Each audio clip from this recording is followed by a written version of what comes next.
Hello friends, this is SP Singh and welcome to smarter everyday. तो प्यारे दोस्तों, जैसा कि आपको पता है कि हम लोग सीटेट दिसंबर 2025 को टारगेट करते हुए सीटेट का जो सीडीपी पोर्शन है उसको कवर कर रहे हैं। ठीक है, और आज की इस क्लास में हम लोग जो पेपर आपका 21 जनवरी 2024 को हुआ था, 21 जनवरी 2024 को जो पेपर हुआ था, पेपर फर्स्ट, ठीक है, इसका जो सीडीपी पोर्शन है हम लोग उसको हल करेंगे। ठीक है, और कल की जो क्लास रहेगी उसमें हम इसी डेट का जो पेपर सेकंड रहेगा उसकी सीडीपी हल करेंगे। तो हम लोग जो पेपर फर्स्ट और सेकंड दोनों की सीडीपी को साथ में हल करते चल रहे हैं। ठीक है, तो आइए इस क्लास को शुरू करते हैं, और यदि आप चैनल पर नए हो तो प्लीज़ सब्सक्राइब जरूर कीजिएगा।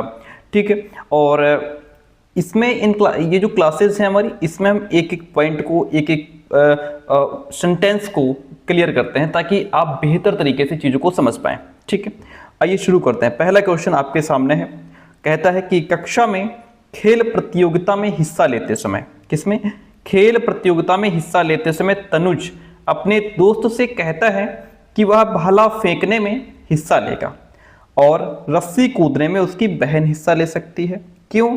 क्योंकि वो एक लड़की है इसलिए, और मैं लड़का हूं, मैं भाला फेंकने में हिस्सा लूंगा, वो लड़की है तो रस्सी कूदने में हिस्सा लेगी, और लड़कियां भाला नहीं फेंक सकती। ये यहाँ पे किसको दिखा रहा है? ये यहाँ पे प्रदर्शित कर रहा है जेंडर रूढ़िवादिता को, जेंडर स्टीरियोटाइपिंग को, जिसमें समाज ने क्या किया है, यहाँ पे लड़कों और लड़कियों के जो रोल हैं उनको बांट दिया है कि लड़के जो हैं वो क्रिकेट खेलेंगे, भाला फेंकना हो गया, कबड्डी हो गई, ऐसे काम करेंगे, और लड़कियां जो है वो रस्सी कूदना हो गया, ये जो छोटे मोटे खेल हैं, या जो लड़के हैं वो इंजीनियरिंग की पढ़ाई करेंगे, साइंस पढ़ेंगे, मैथ्स पढ़ेंगे, लड़कियां होम साइंस पढ़ेंगी। ये जेंडर रूढ़िवादिता है। ये क्या है? ये जेंडर रूढ़िवादिता है। ठीक है, और इसमें हमें कहीं भी जेंडर इक्वलिटी नज़र नहीं आ रही है। जेंडर इक्वलिटी यहाँ जहाँ पे हम दोनों ही जेंडर में समानता दिखाते हैं, जेंडर कॉन्स्टेंसी या फिर जेंडर इक्विटी, इसमें इस ऑप्शन, इस प्रश्न में कहीं नहीं नजर आ रही, इसलिए ऑप्शन जो फोर्थ रहेगा वह आपका राइट हो जाएगा। अगला प्रश्न लीजिए, कहता है अपसारी चिंतन डैश जबकि अभिसारी चिंतन डैश। अपसारी चिंतन और अभिसारी चिंतन में अंतर क्या होता है? देखिए, अपसारी जो होता है डाइवर्जेंट थिंकिंग।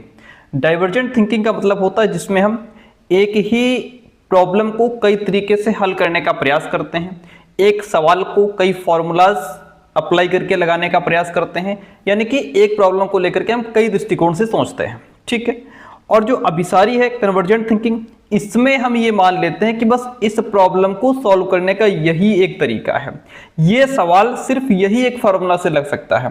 ठीक है, तो ये अभिसारी एक कन्वर्जेंट थिंकिंग होती है।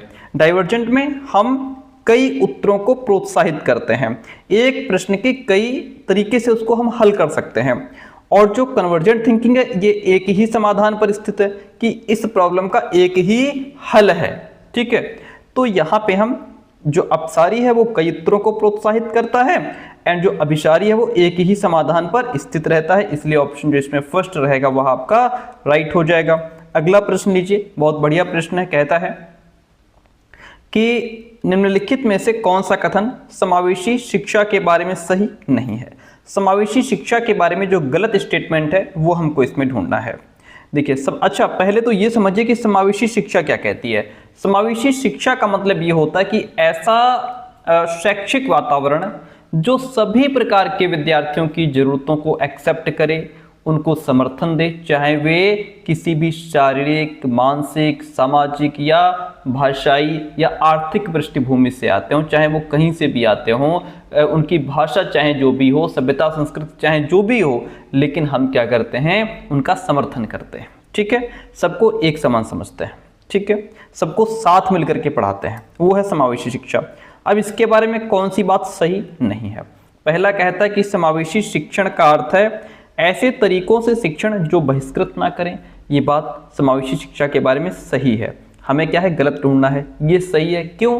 क्योंकि समावेशी शिक्षा का मूल उद्देश्य है कि कोई भी विद्यार्थी शिक्षा से वंचित ना रहे। दूसरा कहता है कि समावेशी शिक्षण का अर्थ है उस शिक्षा शास्त्र को अपनाना जो सभी विद्यार्थियों की आवश्यकताओं का समर्थन करता है। ये भी बात सही है। ठीक है, ये क्या है? यह समावेशी शिक्षा की भावना को यहाँ पे स्पष्ट कर रहा है। भाई, एक समावेशी कक्षा भाषा शैली में अंतर को समायोजित करती है, कि भाषा शैली में जो अंतर है, जो अलग अलग पृष्ठभूमि से बच्चे आए हैं, अलग अलग लैंग्वेज है उनकी, उसको हम एक्सेप्ट करते हैं, एडजस्ट करते हैं, उनके सहयोग को यहाँ पे हम बढ़ावा देते हैं। ठीक है भाई, समावेशी शिक्षा में जो विविधता है ना उसको एक्सेप्ट किया जाता है, भाषा, संस्कृति, शैली, इसको एक्सेप्ट किया जाता है, इसको नकारा नहीं जाता। ये अब देखिए, निश्चित पाठचर्या और मानक मूल्यांकन, निश्चित पाठचर्या और मानक मूल्यांकन के आसपास ही एक समावेशी कक्षा का केंद्र होता है। ये ऑप्शन इसमें जो है वह समावेशी शिक्षा के बारे में सही नहीं है, क्योंकि समावेशी कक्षा क्या कहती है, ये एक फिक्स्ड निश्चित पाठचर्या की बात कर रहा है, फिक्स्ड कैरिकुलम की बात नहीं करती है, ये फ्लेक्सिबल की बात करती है। समावेशी शिक्षा किसकी बात करती है, फ्लेक्सिबिलिटी की बात करती है। इसमें जो भी पाठचर्या मूल्यांकन को विद्यार्थियों की जरूरतों के हिसाब से अप्लाई किया जाता है, ना कि केवल मानक या तय होता है उस बेस पे। ठीक है, स्टैंडर्ड असेसमेंट या फिर जो फिक्स्ड कैरिकुलम है उसको अप्लाई नहीं किया जाता, बच्चों के लिए फ्लेक्सिबिलिटी लाई जाती है, जो जैसा बच्चा उसको उसके हिसाब से पाठचर्या दो। इसलिए ये ऑप्शन आपका जो है वो गलत हो जाएगा। हम बढ़ेंगे नेक्स्ट क्वेश्चन की तरफ। क्वेश्चन नंबर 4 है आपके सामने, और क्वेश्चन 4 कहता है कि शिक्षार्थी जो पहले से जानते हैं उसके आधार पर अपने ज्ञान का निर्माण करते हैं। बिल्कुल, रचनावाद यही कहता है। रचनावाद क्या कहता है, रचनावाद कंस्ट्रक्टिविस्ट यही कहता है कि बच्चे जो पहले से जानते हैं, जो ज्ञान उनको पहले से है, वो अपने पुराने ज्ञान, पुराने अनुभव के आधार पर नए ज्ञान का निर्माण करते हैं। Very good.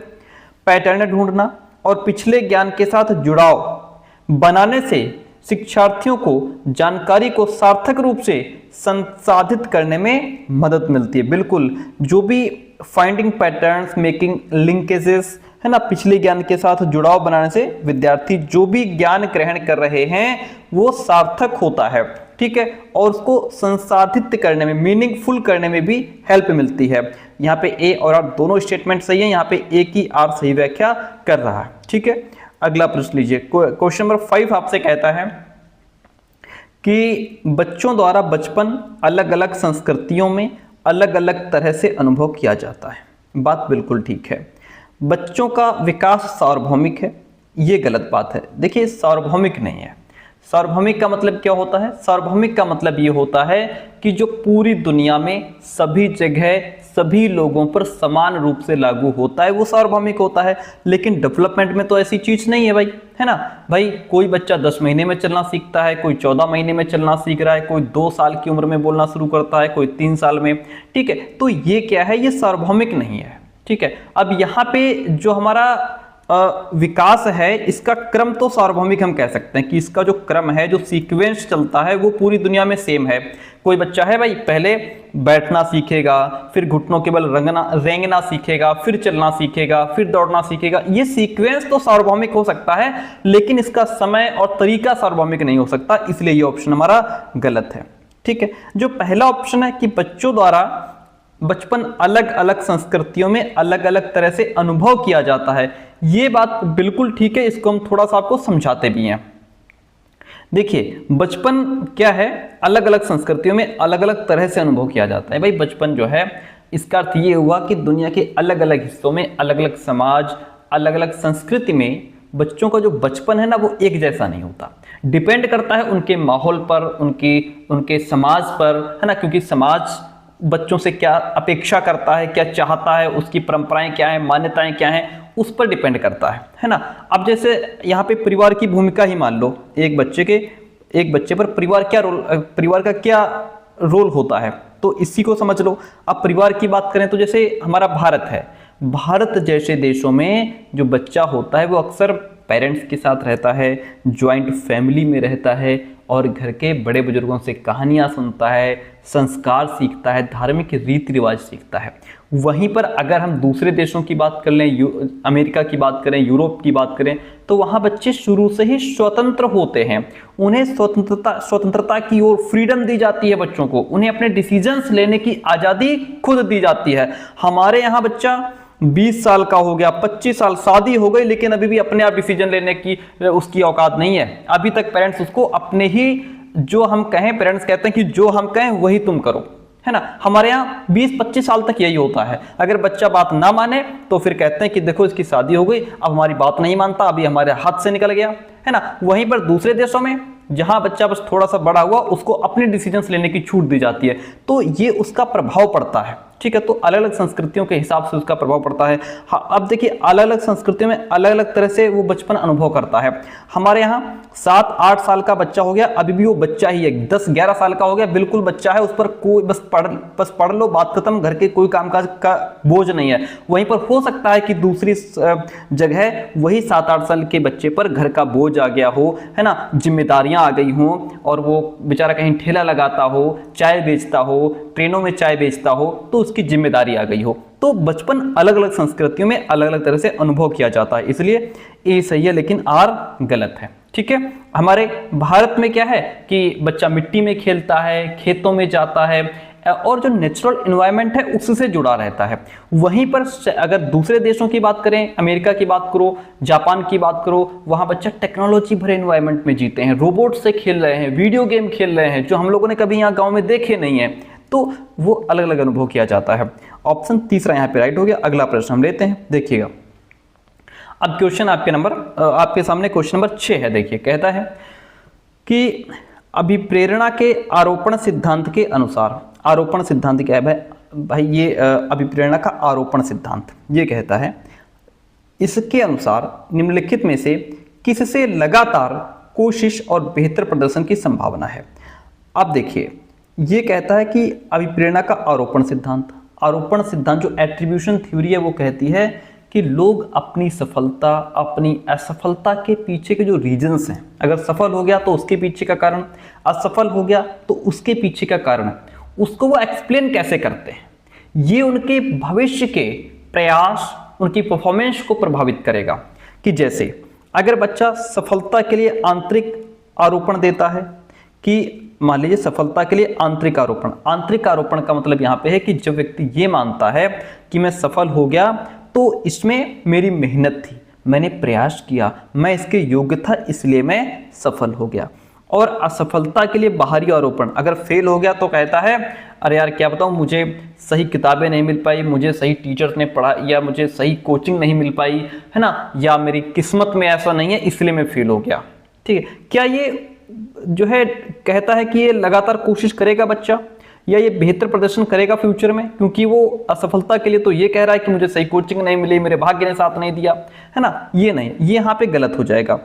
सफलता के लिए बाहरी आरोपण कि अगर मैं पास हो गया तो इसमें मेरे टीचर ने मुझे अच्छा गाइड किया इसलिए मैं पास हो पाया, है ना, या असफलता के लिए आंतरिक आरोपण दे दिया कि मैं फेल हो गया तो ये मेरे अंदर कमी थी, या फिर असफलता और सफलता दोनों के लिए आंतरिक आरोपण। ये सबसे बेस्ट ऑप्शन ये होगा कि अगर आप असफल हो रहे हैं फिर भी आप अपने आप को ही दोष दे रहे हैं, असफल होने पर भी आप अपने आप को ही दोष दे रहे हैं कि यार मैं फेल हो गया तो मेरे अंदर कमी थी, मैंने मेहनत नहीं की, मेरे प्रयास में कहीं ना कहीं कमी है ना। और अगर सफल हो गए तब भी आप यही कह रहे हैं कि मैं इसके योग्य था, मैंने मेहनत की इसलिए मैं सफल हो गया। ठीक है, ये सबसे बेस्ट है। ये अगर आप इस तरीके से करते हैं तो इससे आपका जो फ्यूचर में लगता है कि आप और कोशिश कर सकते हैं, आपका जो परफॉर्मेंस है वो बेहतर हो सकती है। 7 नंबर क्वेश्चन आपके सामने कहता है कि निम्नलिखित में से कौन सा प्रगतिशील शिक्षा का एक प्रमुख सिद्धांत है। प्रोग्रेसिव एजुकेशन का सिद्धांत क्या है भाई? प्रोग्रेसिव एजुकेशन क्या है? प्रोग्रेसिव एजुकेशन कहती है कि बच्चा लर्निंग बाय डूइंग, यानी कि करके सीखता है, एक्सप्लोर करके सीखता है, बच्चा एक्टिव होकर के सीखता है। ठीक है, आइए ऑप्शन पर नजर डालते हैं। पहला ऑप्शन कहता है कि छात्रों के सीखने को मापने के लिए मानकीकृत परीक्षण सबसे अच्छा तरीका है, कि बच्चे ने क्या सीखा इसको मापने के लिए हम क्या करें, स्टैंडर्डाइज्ड टेस्टिंग करें। ये गलत तरीका है। ठीक है, स्टैंडर्डाइज्ड नेगेटिव वर्ड है, कुल मिलाकर ये याद रखिएगा। तो ये हम ये नहीं करेंगे कि सबको एक ही तरीके से सबकी योग्यता को माप रहे हैं, या जो पहले से तय रूल नियम हैं निर्धारित हैं जो पहले से, उसी के बेस पे हम सबकी योग्यता को माप रहे हैं, वो ठीक नहीं है। ठीक है, क्योंकि हर बच्चे की योग्यता क्षमता अलग अलग होती है। छात्रों को अपने शिक्षकों से ज्ञान का निष्क्रिय प्राप्तकर्ता होना चाहिए। निष्क्रिय प्राप्तकर्ता तो फिर ये तो जो जहां टीचर एक्टिव है, ठीक है, वो वाली बात हो गई। तो निष्क्रिय प्राप्तकर्ता नहीं, बच्चा एक्टिव होना चाहिए, ये भी गलत है। सीखना प्रामाणिक कार्यों पर आधारित होना चाहिए, ये बात बिल्कुल ठीक है। पाठचर्या पूर्व निर्धारित और सार्वभौमिक होना चाहिए, ऐसी पाठचर्या जो पहले से तय है ना, और वो यूनिवर्सल होनी चाहिए, सब पर एक समान लागू होनी चाहिए, ये गलत बात है। यहाँ पे बेस्ट ऑप्शन ये है कि सीखना प्रामाणिक कार्यों पर आधारित होना चाहिए। अब यहाँ पे प्रामाणिक कार्य क्या होते हैं, कि प्रामाणिक कार्य का मतलब ये है कि जैसे पहले टीचर क्लास में ये पढ़ा रहा है कि मान लीजिए मैथ्स पढ़ा रहा है टीचर, क्या पढ़ा रहा है, मैथ्स पढ़ा रहा है, और टीचर कह रहा है कि 2 किलो आम की कीमत 50 रुपये है। मान लीजिए 2 किलो आम है जिनकी कीमत कितनी है, 50 रुपये, ठीक है। तो 5 किलो की कीमत कितनी होगी, ये हो गया उनका एक परंपरागत तरीका। लेकिन यहाँ पर प्रामाणिक क्या होगा कि प्रामाणिक कार्यों पर आधारित वही टीचर बच्चों को उसी तरीके की का सवाल सिखाने के लिए या गणित सिखाने के लिए बच्चों को पास की मंडी में या बाजार में ले जाएं और उन्हें बच्चों को खुद जो है जो भी चीज़ है उसका मूल्य पूछने दें। ये सब्जी कै रुपए किलो है, आलू कै रुपए किलो है, टमाटर कितने रुपए किलो है, प्याज कितने रुपए किलो है, ठीक। ये बच्चे खुद जाकर के बाजार में जो है दुकानदारों से पूछें, वजन तोलें और फिर कुल कीमत निकालें कि हमने 5 किलो आलू ले लिए और आलू है मान लीजिए 20 रुपए किलो, तो ये 5 किलो आलू 20 रुपए के हिसाब से कितने हो गए, तो 100 रुपए के हो गए। तो यहाँ पे बच्चा ये होता है प्रामाणिक कार्य, जहाँ बच्चा खुद इन्वॉल्व होकर के सीख रहा है। इससे क्या होगा, इससे बच्चा कैलकुलेशन सीखेगा, बच्चा बातचीत करना सीखेगा, पैसे के बारे में, माप तौल जैसे जो असली लाइफ स्टाइल है या जो मतलब जिसको कहेंगे जो असली जो लाइफ स्किल है उसको वो बच्चे के अंदर डेवलप होगी, ठीक है।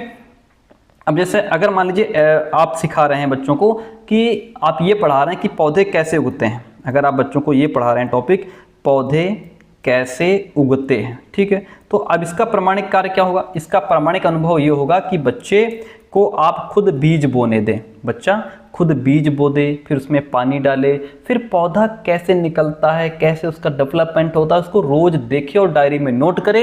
ये होता है प्रामाणिक अनुभव, प्रामाणिक कार्य, ठीक है, ओके। जहाँ बच्चा खुद इन्वॉल्व है, जहाँ बच्चा लर्न कर रहा है। कैसे लर्न कर रहा है, बाय डूइंग, यानी कि करके सीख रहा है, ठीक है। ऑप्शन 3 यहाँ पे राइट हो गया, लंबा क्वेश्चन हो गया ये तो। विकास के किस पहलू में तर्क, चिंतन और समस्या समाधान की व्याख्या की जाती है।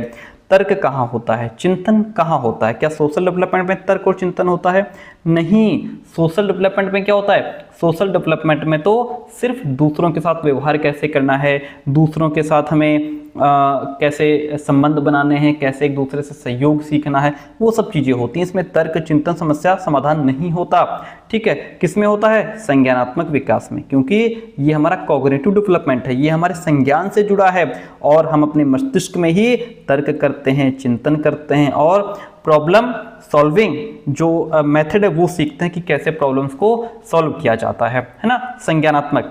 संज्ञानात्मक विकास ये वो प्रोसेस होता है जिसमें व्यक्ति की सोचने की, समझने की और सीखने की, तर्क करना हो गया, कैसे चीज़ों को याद रखना है या समस्या सुलझाने की जो क्षमता होती है वो डेवलप होती है संज्ञानात्मक विकास में। बच्चा इसमें क्या सीखता है, इसमें बच्चा reasoning, thinking, imagination, memory, decision making, निर्णय लेना, प्रॉब्लम सॉल्विंग, ये सारी चीज़ें हमारे संज्ञानात्मक विकास से जुड़ी होती हैं, ठीक है। इतनी बात क्लियर है। अच्छा, नैतिक विकास में बच्चा मोरल डेवलपमेंट में क्या सही है, क्या गलत है वो, और जो नैतिक निर्णय होते हैं, मोरल डिसीजंस होते हैं, समाज के क्या मूल्य हैं, आदर्श हैं, वो सारी चीज़ें यहाँ डेवलप होती हैं। गतिक विकास की अगर बात करें, मोटर डेवलपमेंट की बात करें, तो यहाँ जो हमारी फिजिकल एक्टिविटीज़ होती हैं जैसे दौड़ना, भागना, पकड़ना, लिखना, ये सारी चीज़ें यहाँ डेवलप होती हैं, ठीक है। तो यहाँ पे अकॉर्डिंग टू द क्वेश्चन तर्क, चिंतन और समस्या समाधान संज्ञानात्मक विकास की व्याख्या करता है। Option 2 is the right one in this question. अगला प्रश्न लीजिए, ले वाइगोत्स्की प्रस्तावित करते हैं कि डैश बच्चों में स्वनियमन के लिए क्या इंपॉर्टेंट है, ठीक है। स्वनियमन के लिए क्या इंपॉर्टेंट है, बच्चे अपने काम को कैसे सेल्फ रेगुलेट करते हैं, डिसइक्विलिब्रियम के माध्यम से, इनर स्पीच के माध्यम से, एडॉप्टेशन के माध्यम से या ऑर्गेनाइजेशन के माध्यम से। प्यारे दोस्तों, हमने आपको पिछली जो 3-4 क्लासेज हुई हैं, चारों क्लास में हमने आपको वाइगोत्स्की की थ्योरी दिखाई है और आपको समझाया भी है। यहाँ पे वाइगोत्स्की की बात करें तो वाइगोत्स्की जो है वो प्राइवेट स्पीच को या इनर स्पीच को बड़ा महत्व देते हैं। देखिए प्राइवेट और स्पीच, प्राइवेट और देखिए 2 चीज़ें हैं, एक होती है प्राइवेट स्पीच, एक होती है इनर स्पीच। अंतर इतना है, यहाँ पे बच्चा मुंह से बोल रहा होता है, ठीक है, अपने काम को खुद सेल्फ रेगुलेट कर रहा होता है कि ये मुझे ऐसे करना है, ठीक है, ये, और अगर कोई खिलौना जोड़ रहा है तो उसको जोड़ते समय कहेगा ये मैं पहिया यहाँ लगाऊंगा, इसका हैंडल यहाँ लगाऊंगा, इसका शीशा यहाँ लगाऊंगा, ऐसे इसको जोड़ूंगा। इनर स्पीच में ये है कि वही बात दिमाग में तो चल रही होती है लेकिन वो मुंह से बोलता नहीं है। तो कुल मिलाकर के ये दोनों एक ही चीज़ें हैं, ठीक है। जो पहले छोटे बच्चों में प्राइवेट स्पीच होती है वो थोड़ा बड़े होने पर उनकी इनर स्पीच हो जाती है, तो वही है इनर स्पीच। ये बच्चों को अपना जो है सेल्फ रेगुलेट होती है, सेल्फ रेगुलेट करने के लिए यानी स्वनियमन के लिए महत्वपूर्ण है। इससे बच्चा अपने काम को क्या करता है, एक दिशा देता है, ठीक है। अच्छा, अभी जो है असंतुलन, डिसइक्विलिब्रियम, ये पियाजे से संबंधित है, वाइगोत्स्की का इसमें कोई लेना देना नहीं है। वहीं पर अगर हम एडॉप्टेशन की बात करें, अनुकूलन की बात करें, ये भी पियाजे के सिद्धांत का हिस्सा है। ऑर्गेनाइजेशन की बात करें, ये भी जीन पियाजे की जो संज्ञानात्मक विकास प्रक्रिया से ही जुड़ा हुआ है। ये तीनों पॉइंट जो हैं 1, 2 और 3, ये तीनों जीन पियाजे के हैं और जो सेकंड वन है ये वाइगोत्स्की का है, ठीक है। 10 नंबर क्वेश्चन देखिएगा, क्या कहता है 10 नंबर क्वेश्चन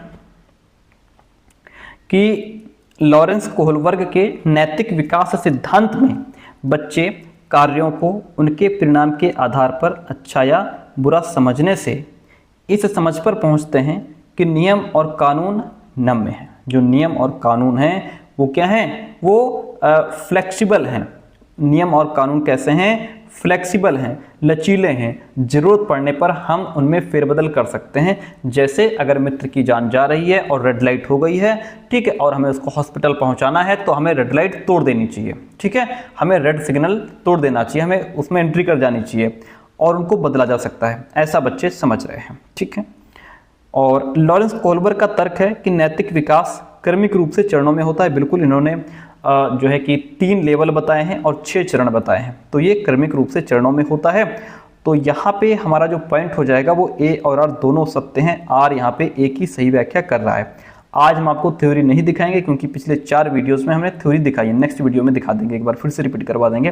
तो ये बात आपने समझा कि लॉरेंस कोहलबर्ग का जो नैतिक विकास सिद्धांत है उसमें बच्चे का किसी भी काम को उसका रिजल्ट क्या आएगा इस आधार पर अच्छा या बुरा समझने लगते हैं और फिर इस समझ पर पहुंच जाते हैं कि जो नियम और कानून होते हैं वो फ्लेक्सिबल होते हैं, बदले जा सकते हैं। दोनों ही पॉइंट्स यहाँ पे सही हो जाते हैं, इसलिए first option is the right one in this question. आगे बढ़िएगा, क्वेश्चन नंबर 11 आपसे कहता है, देखिए कि हार्वर्ड गार्डनर के बहुबुद्धि के सिद्धांत के अनुसार, आपको पता है हार्वर्ड गार्डनर ने बहुबुद्धि का सिद्धांत दिया है। उनके अनुसार निम्नलिखित में से कौन सा सेट बुद्धि और उसके संबंधित विशेषताओं के सही मेल का प्रतिनिधित्व करता है? कौन सा इसमें पॉइंट है जो सही तरीके से मेल है? अब देखिए, पहला है अंतर्वैयक्तिक यानी कि इंट्रापर्सनल, दूसरों को समझने और उनके साथ संबंध स्थापित करने की स्किल है ये। नहीं, ये जो इंट्रापर्सनल होता है ना प्यारे दोस्तों, ये स्वयं को समझने का कौशल होता है, ठीक है। इंट्रापर्सनल क्या है, स्वयं को समझने का कौशल, इसलिए ये गलत हो जाएगा भाई। इंट्रापर्सनल का मतलब स्वयं को गहराई से समझने की क्षमता। इसमें व्यक्ति अपने भावनाओं, अपने विचारों, अपनी इच्छाओं, अपनी कमजोरी, अपनी ताकत को अच्छी तरह से पहचान सकता है। मैं कौन हूँ, मुझे क्या चाहिए, जैसे लेखक हो गए, दार्शनिक हो गए, वैज्ञानिक हो गए, उनके अंदर इंट्रापर्सनल इंटेलिजेंस पाई जाती है, ठीक है।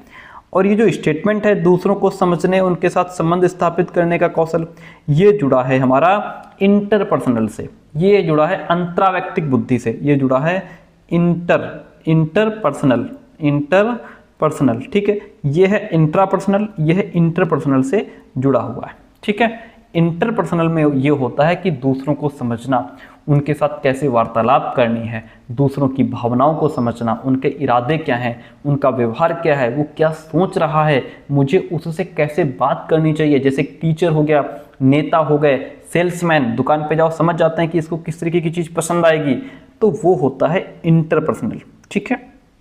ये तो गलत हो गया। तार्किक, गणितीय, नृत्य या क्रीड़ा संबंधी क्षमताएं, नहीं, जो नृत्य या क्रीड़ा संबंधी क्षमताएं होती हैं ये होती हैं जिनके अंदर बॉडली काइनेस्थेटिक इंटेलिजेंस होता है। क्या होता है? जिनके अंदर बॉडली काइनेस्थेटिक इंटेलिजेंस होती है उनके अंदर पाया जाता है नृत्य या क्रीड़ा क्षमताएं, ठीक है। यहाँ पे तार्किक गणितीय की बात करें तो जिनके अंदर तार्किक गणितीय बुद्धिमत्ता होती है उनमें तर्क करने की क्षमता अच्छी होती है और जो गणित से संबंधित समस्याएं होती हैं उनको वो अच्छे से हल कर लेते हैं। ये भी ऑप्शन गलत हो गया। यदि यहाँ पे बॉडली काइनेस्थेटिक इंटेलिजेंस लिखा होता तब ये राइट हो जाता, ठीक है, ये गलत है। संगीतमय यानी कि म्यूजिकल इंटेलिजेंस, परफॉर्मेंस और कंपोजिशन स्किल्स, ये बात ठीक है यहाँ पे, ठीक है, यहाँ पे प्रदर्शन करना या रचना करने के कौशल पाए जाते हैं, जिनके अंदर म्यूजिकल इंटेलिजेंस पाया जाता है। ये इनके अंदर कंपोजिशन स्किल बहुत अच्छी होती है।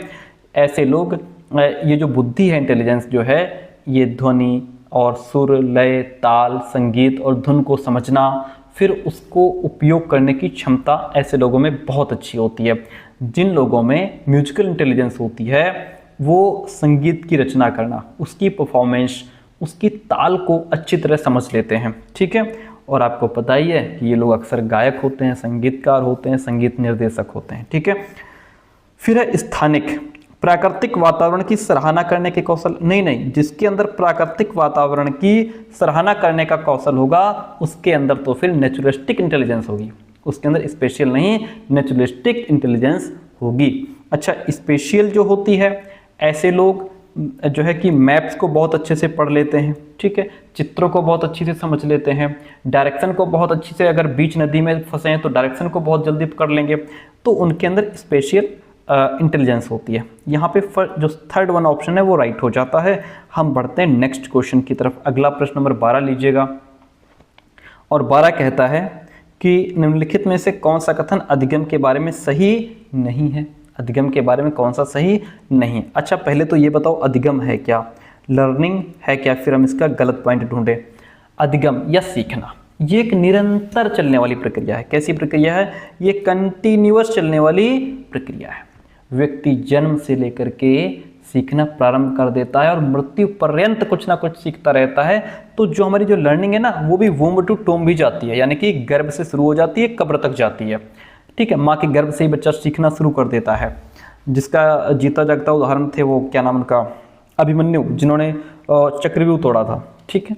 तो व्यक्ति कहीं भी किसी भी समय किसी से भी कुछ भी सीख सकता है, और अध्ययन के माध्यम से अपने ज्ञान, अपनी स्किल, अपने जो उसका दृष्टिकोण है दूसरों को देखने का, चीज़ों को देखने का, उसकी जो वैल्यूज हैं उसमें वो परिवर्तन भी लाता है अध्ययन के माध्यम से, शिक्षा के माध्यम से, अधिगम के माध्यम से, ठीक है। अब समझिए, अधिगम शिक्षार्थी के पूर्व ज्ञान पर निर्भर करता है। अच्छा, ये बात ठीक है। क्यों? क्योंकि जो हमारा कंस्ट्रक्टिविज्म है वो भी यही कहता है, रचनावाद यही कहता है कि विद्यार्थी नया ज्ञान अपने पूर्व ज्ञान के आधार पर ही बनाता है, अपनी नई समझ पूर्व ज्ञान के आधार पर ही बनाता है। यानी सीखने की प्रक्रिया जो पुराने अनुभव हैं और ज्ञान से प्रभावित होती है, हमारी लर्निंग प्रोसेस। अधिगम का तात्पर्य है पूर्व वैचारिक स्कीम्स के पुनर्गठन से है, ठीक है। अब यहाँ पे इसका मतलब क्या है? देखिए, ये भी जो है ये संरचनावादी दृष्टिकोण है, जिसमें विद्यार्थी अपनी जो उसकी पुरानी जो वैचारिक संरचनाएं हैं, जो स्कीमाज हैं, उसको नई जानकारी के अनुसार पुनर्गठित करता है। अब जैसे यहाँ पे पुनर्गठन का मतलब सर क्या हो गया? पुनर्गठन का मतलब ये होता है कि जैसे जब कोई बच्चा कुछ नया सीखता है तो अपने पुराने ज्ञान जो उसको पहले से है, जो पहले से उसके दिमाग में है, उसको देख करके, नई चीज़ को देख करके, नई जानकारी को समझने की कोशिश करता है, जो पुराना ज्ञान है उससे मेल करके। अगर नई जानकारी, समझिए पुनर्गठन का मतलब समझते रहिए, अगर नई जानकारी पुराने ज्ञान से अलग है, समझिए अगर बच्चे ने जो नई जानकारी हासिल की वो पुराने ज्ञान से क्या है? अलग है, चेंज है, ठीक है, तो फिर वो अपने दिमाग की सोच में कुछ बदलाव लाता है ताकि नई बात उसमें फिट हो जाए। यही है कि पुराने विचारों को वो स्कीम्स के माध्यम से पुनर्गठित करता है, नई चीज़ों को समझने के लिए जो उसके दिमाग में पहले से स्टेबल है उसमें वो कुछ चेंजेस करता है। जैसे अब ये वैचारिक, मैं इस स्टेटमेंट को समझा रहा हूँ कि पूर्व वैचारिक स्कीम्स के पुनर्गठन ये होता क्या है। अब इसको उदाहरण के माध्यम से समझिए। जैसे आपने बच्चों को पढ़ाया कि सभी पक्षी उड़ते हैं, आपने क्या पढ़ाया कि सभी पक्षी उड़ सकते हैं या उड़ते हैं। अब उसके दिमाग में पक्षी क्या है कि उड़ने वाला जीव, ओके, ये उसके दिमाग में एक स्कीमा बन गया। उसके दिमाग में क्या बन गया? उसके दिमाग में ये एक स्कीमा तैयार हो गया कि सभी पक्षी उड़ सकते हैं, जो पक्षी है वो उड़ने वाला जीव हो गया। अब यहाँ पे नई जानकारी उसके सामने क्या आई कि उसने देखा कि जो शुतुरमुर्ग है, उसने देखा कि जो शुतुरमुर्ग है वो भी एक पक्षी है लेकिन उड़ नहीं सकता, जबकि उसके दिमाग में है कि पक्षी तो उड़ते हैं। अब क्या होगा भाई? अब बच्चे को जो उसकी पुरानी सोच है, जो उसका पुराना जो स्कीमा है, उसमें कुछ बदलाव लाना पड़ेगा।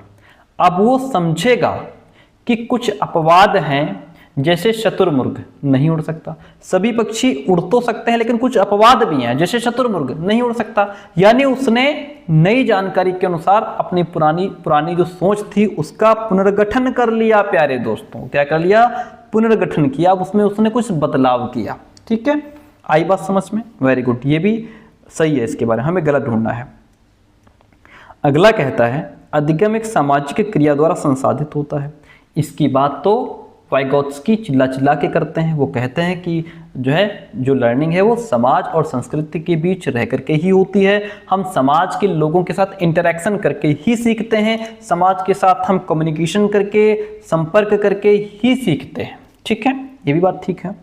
अधिगम एक प्रक्रिया नहीं अपितु एक उत्पाद है, ये बिल्कुल गलत बात है। क्या लर्निंग एक प्रोडक्ट है? ये गलत है कि लर्निंग प्रोडक्ट नहीं है, लर्निंग तो एक प्रोसेस है। ठीक है, लर्निंग क्या है? एक निरंतर चलने वाली प्रक्रिया है जिसमें व्यक्ति कंटिन्यू अपने एक्सपीरियंसेस के बेस पे सीखता रहता है। ये कोई प्रोडक्ट नहीं है कि एक बार तैयार हो गया बात खत्म। इसलिए ये ऑप्शन आपका गलत हो जाएगा, ये अधिगम के बारे में सही नहीं है। तो हमने आपको पूरी तरीके से इसको समझाने का प्रयास किया है। अगला प्रश्न लीजिए, 13 नंबर क्वेश्चन क्या कहता है? 13 नंबर क्वेश्चन यहाँ पे आपसे कह रहा है कि निम्नलिखित में से कौन सा कारक समस्या समाधान को बढ़ावा देता है? किससे समस्या जल्दी हल होती है? हमने पीछे आपको बताया था कि समस्या ज़्यादा जल्दी हल होती है डाइवर्जेंट थिंकिंग से, अपसारी चिंतन से। अपसारी चिंतन यानी कि किसी समस्या के अनेक सॉल्यूशन ढूंढना या अनेक जितने भी संभव समाधान है वो खोजने की सोच जो होती है वो डाइवर्जेंट थिंकिंग होती है कि इस प्रॉब्लम को सॉल्व करने के कितने हम एफर्ट कर सकते हैं या कितने तरीके हो सकते हैं।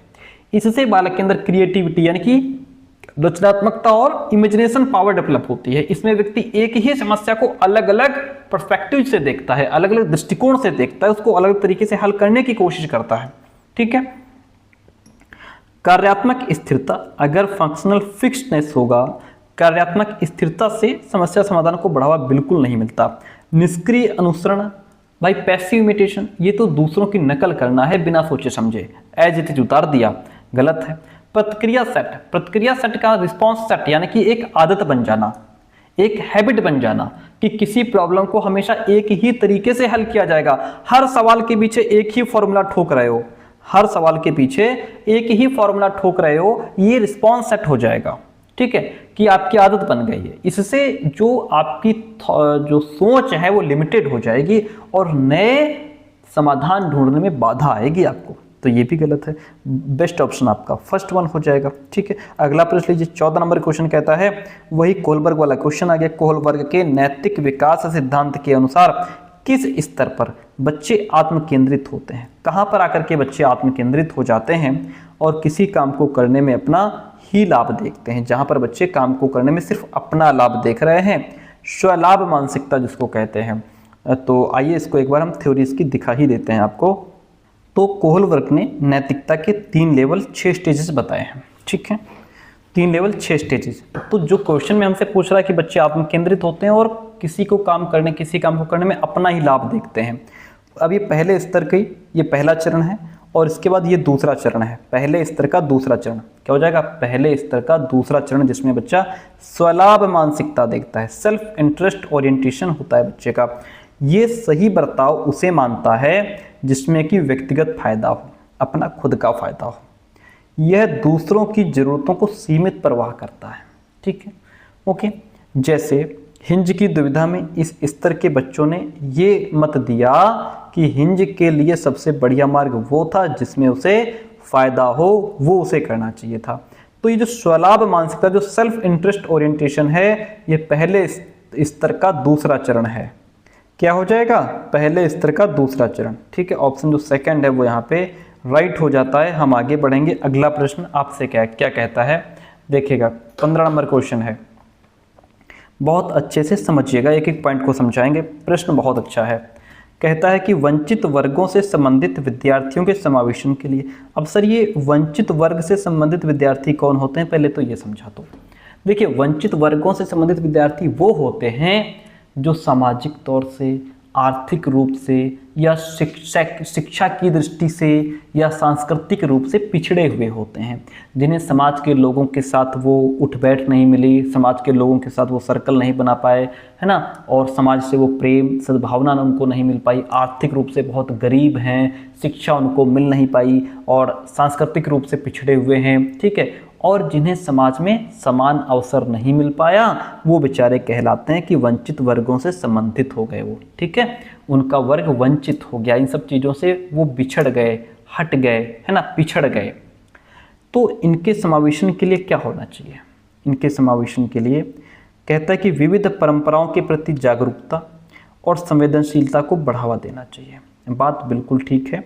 अब विविध परंपराओं का मतलब यहाँ पे क्या है? विविध परंपराएं का अर्थ होता है अलग अलग धर्म, अलग अलग संस्कृति, भाषा, रहन सहन, मान्यताएं और खान पान, त्यौहार, ये सब अलग अलग परंपराएं होती हैं, है ना। यानी जब हम कहते हैं कि समाज या विद्यालय में जो विविध परंपराएं हैं, ठीक है, तो इसका मतलब है वहाँ के लोग अलग अलग पृष्ठभूमियों से आते हैं। आपके विद्यालय में बच्चे कहाँ से आते हैं? हिंदू, मुस्लिम, सिख, ईसाई, अलग अलग भाषा, धर्म, जाति, समुदाय के बच्चे। तो ये सब उनकी अलग अलग परंपराएं हैं, अलग अलग पहचान के, उनकी रीति रिवाज अलग है, वेशभूषा अलग हो सकती है, सोचने का तरीका अलग हो सकता है। तो ये विविध परंपराओं के बच्चे हैं, इनके प्रति हमारी जागरूकता होनी चाहिए। इनके प्रति क्या होना चाहिए? हमारी जागरूकता होना चाहिए और हम संवेदनशीलता को हमें बढ़ावा देना चाहिए। अब सर संवेदनशीलता को बढ़ावा हम कैसे देंगे? ये क्या होता है? संवेदनशीलता को बढ़ावा देने का मतलब ये होता है कि दूसरे व्यक्ति की भावनाओं, उनके अनुभव, उनकी परिस्थिति को हम समझें, उनका सम्मान करें, उनके प्रति हमारे अंदर सहानुभूति होनी चाहिए। यही है संवेदनशीलता। एक तो बेचारे वो पहले से ही वंचित वर्ग से आए हैं, है ना, जो आर्थिक रूप से भी पिछड़े हैं, शैक्षिक रूप से भी पिछड़े हैं, ठीक है, और समाज में उनको वो सम्मान नहीं मिल पाया, तो उनके प्रति हम क्या करेंगे? संवेदनशील रहेंगे, है ना, उनकी कंडीशन को, परिस्थिति को समझेंगे, ठीक है।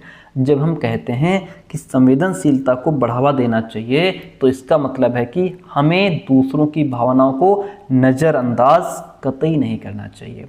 हमें समझना चाहिए कि कोई व्यक्ति किस पृष्ठभूमि से आया है, जैसे उसका समाज, उसका धर्म, उसकी भाषा, उसकी जाति, उसका लिंग, उसकी आर्थिक कंडीशन क्या है, हमें समझना चाहिए।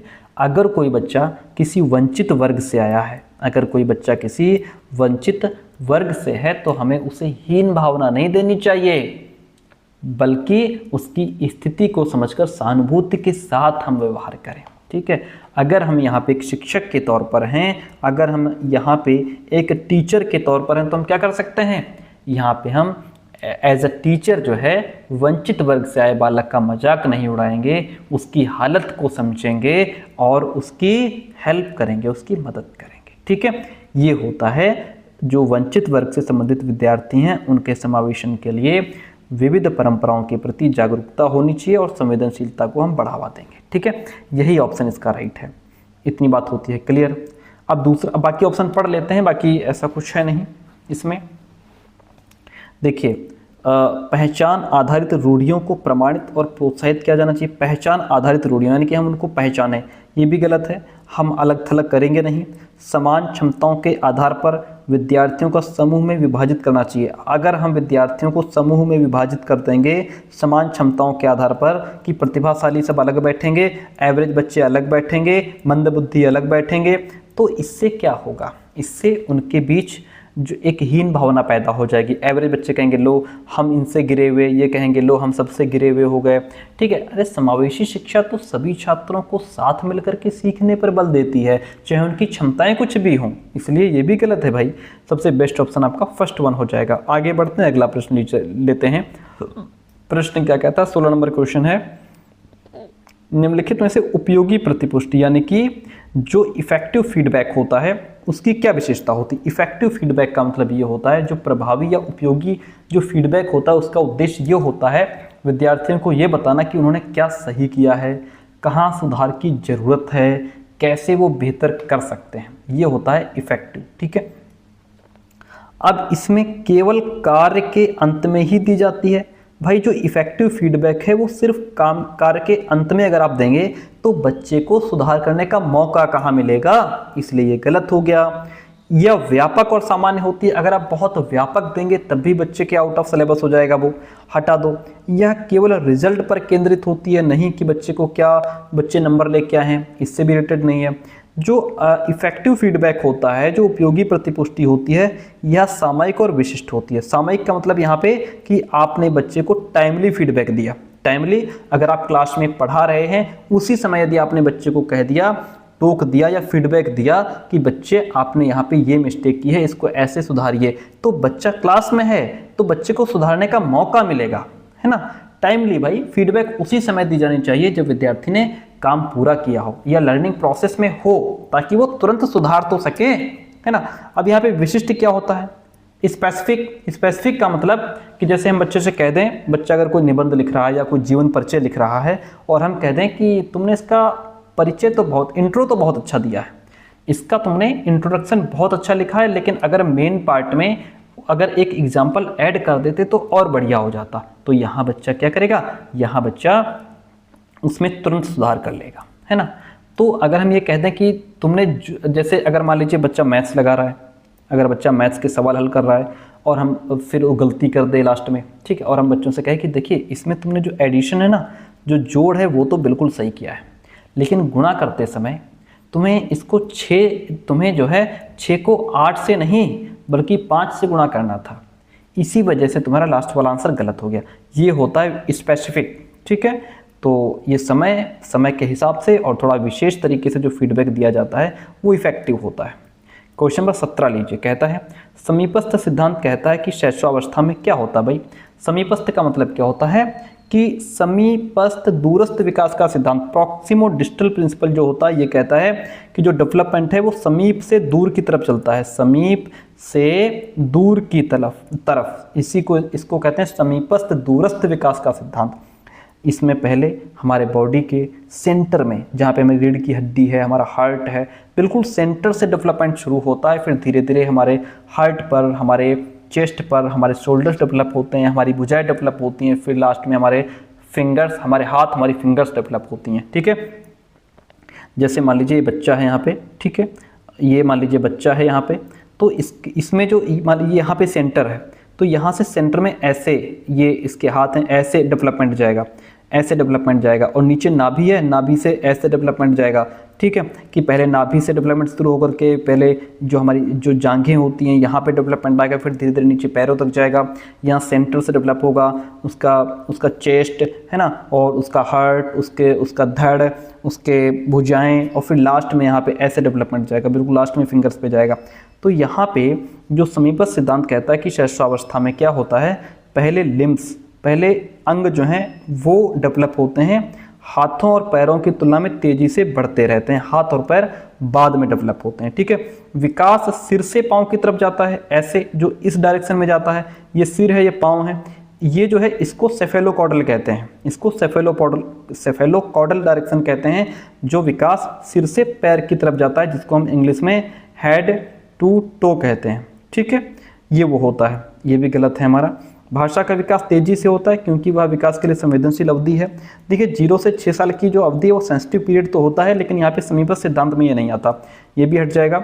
सूक्ष्म गतिक कौशल के विकास के साथ शारीरिक विकास तेजी से होता है, तो इसका भी इससे कोई लेना देना नहीं है, इसलिए ऑप्शन जो फर्स्ट है वह राइट हो जाता है। अगला प्रश्न लीजिए, 18 नंबर क्वेश्चन क्या कहता है आपसे, समझिए। 18 नंबर क्वेश्चन कहता है विद्यालयी पाठ्यक्रम को विद्यार्थियों के सांस्कृतिक ज्ञान को उचित स्थान और मूल्य देना चाहिए। यानी कि ये कहता है कि विद्यालय का जो भी सिलेबस है उसमें बालक का जो समाज है, सभ्यता है, संस्कृति है, उसका जो ज्ञान है ना, उसको भी सिलेबस में इंक्लूड करो, उस समाज के आदर्श और मूल्य भी उस सिलेबस में इंक्लूड करो, ठीक है, जिससे कि विद्यार्थियों को उनकी सांस्कृतिक पहचान बनाए रखने के लिए समर्थन प्रदान करना। यानी कि इससे क्या होगा, जब हम सिलेबस में इंक्लूड कर देंगे उनकी सभ्यता, संस्कृति, उनकी कल्चर, तो वो उनकी सभ्यता, संस्कृति आगे दर पीढ़ी चलती रहेगी, वो ख़त्म नहीं होगी, है ना। ये बहुत अच्छी बात है, उनकी एक सांस्कृतिक पहचान बनी रहेगी कि हमारे अंदर हमारे यहाँ ये संस्कृति है,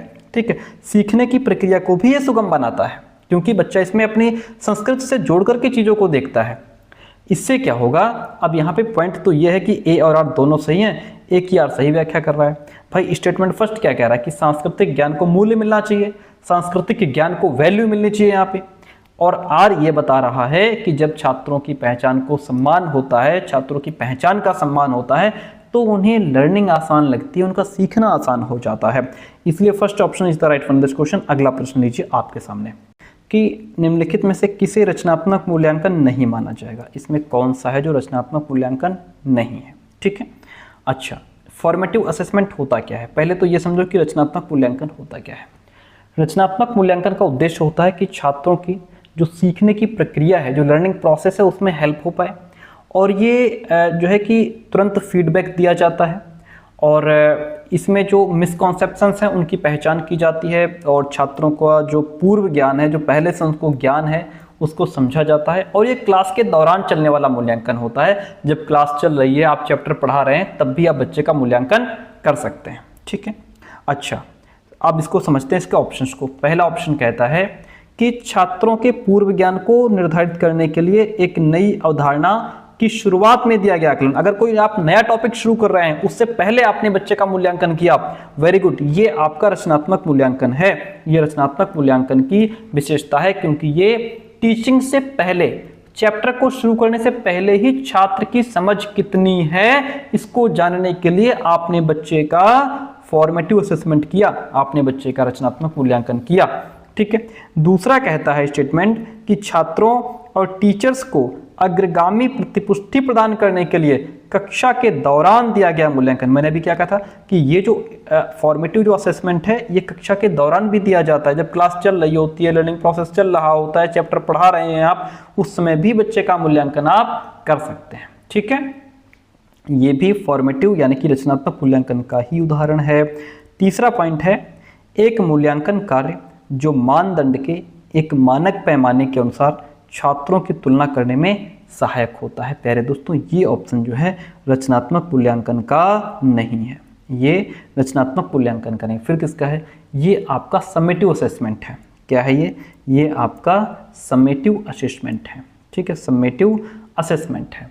क्यों? क्योंकि ये जो मूल्यांकन है ना, वो छात्रों की तुलना, छात्रों का जो कंपैरिजन है, वो ग्रेडिंग के लिए होता है। ठीक है, इसका जो समेटिव असेसमेंट है, इसका मूल क्या होता है कि बच्चों को ग्रेड प्रदान करना। ठीक है, अगला है एक आकलन एक छात्र के सीखने में गलत धारणाओं की पहचान करना। मैंने अभी शुरुआत में ही रिपीट किया था कि मिसकॉन्सेप्शंस को पहचानता है। क्या करता है? जो हमारे अंदर गलत धारणाएं हैं उनकी पहचान करता है, उसके लिए प्रयोग किया जाता है।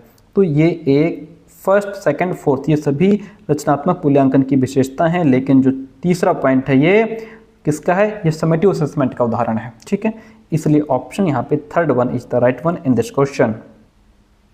अगला प्रश्न आपके सामने कहता है कि निम्नलिखित में से पठन वैकल्य यानी कि डिसलेक्सिया की एक विशिष्ट विशेषता कौन सी है? डिसलेक्सिया की विशेषता क्या है?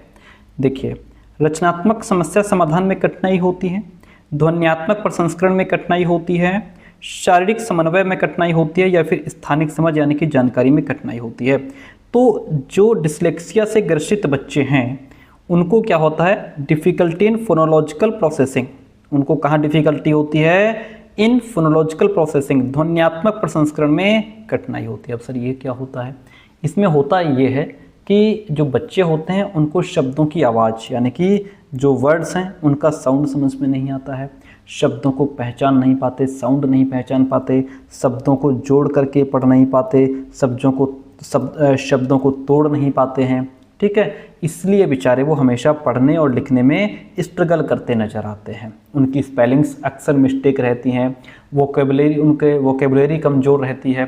ठीक है, ये चीज़ होती है। मान लीजिए जैसे एक शब्द है किताब है, एक शब्द क्या है?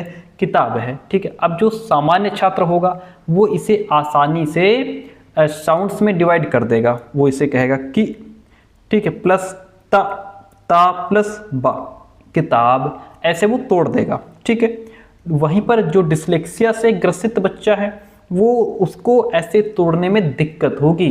वो या तो एक ही ध्वनि में इसको समझेगा, एक ही साउंड में पूरे को समझेगा, या फिर वो इसकी साउंड को गलत बोलेगा। ठीक है, ये होता है फोनोलॉजिकल प्रोसेसिंग में डिफिकल्टी। ठीक है, इस तरीके से। अब जैसे एक और उदाहरण आपको दें, मान लीजिए आपने क्लास में पूछा कि जैसे बोल लिखा है, बोल, ठीक है, ये लिखा है, इसमें से यदि हम बा को हटा दें तो क्या बचेगा? तो जो सामान्य छात्र होगा वो बता देगा सर इसमें ओल बचेगा, बा आपने हटा दिया, ओल तब भी बचा। वहीं पर जो डिसलेक्सिया से ग्रसित बच्चा है वो ऐसा नहीं सोच पाएगा, वो यहाँ पे बोल को ही दोहराता रहेगा या फिर वो भी नहीं बोल पाएगा। तो ये दिक्कत होती है बच्चों को, ध्वन्यात्मक प्रसंस्करण में कठिनाई यहाँ पे होती है, ठीक है, इतनी बात होती है क्लियर। अब जैसे इसमें अगला है कि शारीरिक समन्वय में कठिनाई, ये किससे रिलेटेड है? ये आपका डिस्प्रेक्सिया का लक्षण है। किसका लक्षण है ये? जो डिस्प्रेक्सिया होता है ये उसका लक्षण है, ठीक है। यहाँ पे डिफिकल्टी इन फिजिकल कोऑर्डिनेशन, ये डिस्प्रेक्सिया का लक्षण है। डिस्प्रेक्सिया क्या है सर? ये एक न्यूरोलॉजिकल कंडीशन है, जिसमें होता क्या है कि दिमाग हमारी बॉडी को निर्देश तो देता है कि कौन सी क्रिया करनी है, लेकिन जो शरीर है वो उस निर्देश को सही तरीके से समय पर और सही ढंग से पूरा नहीं कर पाता। जैसे दिमाग तो कह रहा है कि हमें दौड़ना है, लेकिन बॉडी उस तरीके से काम नहीं कर पा रही है, ठीक से दौड़ नहीं पा रहे हैं। जैसे दौड़ना, कूदना, सीढ़ियों पे चढ़ना, कपड़े पहनना, बटन लगाना, दिमाग तो कह रहा है कि ये बटन ऐसे लगेगी, लेकिन शरीर काम नहीं कर रहा है, वो बटन वैसे लग नहीं रही है, ठीक। ये होता है कि फिजिकल कोऑर्डिनेशन में दिक्कत होती है। फिर है स्थानिक समझ जानकारी में कठिनाई, इसको अक्सर डिस्कैलकुलिया से ही जोड़ दिया जाता है, ठीक है। अकॉर्डिंग टू द क्वेश्चन हम सेकंड नंबर ऑप्शन के साथ में चले जाएंगे। अगला प्रश्न लीजिए, 21 नंबर क्वेश्चन आपके सामने है और कहता है निम्न में से किस प्रकार के प्रश्न एक छात्र की जानकारी का गंभीर रूप से मूल्यांकन करने की योग्यता का आकलन करने में मदद करते हैं? किस प्रकार के प्रश्न, अगर आपको बच्चे की, एक छात्र की जानकारी का गंभीर रूप से मूल्यांकन करना है, ठीक है, उसकी योग्यता का आकलन करना है, तो आप किस प्रकार के प्रश्न पूछेंगे? ऐसे प्रश्न जो शब्द की सरल परिभाषा के लिए पूछते हैं कि मतलब बस एक सिंपल परिभाषा के लिए हमने क्वेश्चन पूछ लिया, या फिर वे प्रश्न जो छात्र की व्यक्तिगत राय पूछते हैं? ये बेस्ट ऑप्शन है। यहाँ पे हम बच्चे को जो जानकारी है, जो इन्फॉर्मेशन है, उसका गंभीर रूप से मूल्यांकन कर पाएंगे, क्योंकि हमने जो चैप्टर पढ़ाया, समझाया, अब उसके बारे में हमें ये जानना है कि बच्चे को कितना समझ में आया, बच्चा इस चैप्टर को अपने शब्दों में कैसे बयां करेगा, उसके लिए हम बच्चे की व्यक्तिगत राय पूछते हैं, ठीक है। इससे हम उसको जो इन्फॉर्मेशन है, जो जानकारी है, उसका गंभीर रूप से मूल्यांकन कर पाएंगे, ठीक है। वे प्रश्न जो पाठ को मान्य करने वाले उदाहरणों के लिए पूछते हैं, गलत है। वे प्रश्न जो किसी पाठ का सारांश मांगते हैं, ये भी गलत है। ऑप्शन जो सेकंड है वहां राइट हो जाएगा। अगला प्रश्न लीजिएगा, कहता है कि बाधिता यानी कि इंपेयरमेंट एक डैश स्थिति है, जबकि अक्षमता एक डैश ऐसी स्थिति है। क्या होता है इंपेयरमेंट? इंपेयरमेंट का मतलब है बाधिता, यानी कि इसका अर्थ है कि शरीर का कोई अंग या इंद्रिय या हमारी प्रणाली में जो शारीरिक या जैविक हानि हुई है वो बाधिता होती है। जैसे दृष्टि बाधिता, बच्चे की रोशनी नहीं है, ठीक है, बच्चे को दिखाई नहीं देता है, या उसको सुनने में दिक्कत हो गई है, या बच्चे का हाथ पैर नहीं चल रहा है, ये इम्पेयरमेंट होता है। ये क्या होता है? ये हमारा बायोलॉजिकल होता है, ये जैविक होता है, ठीक है।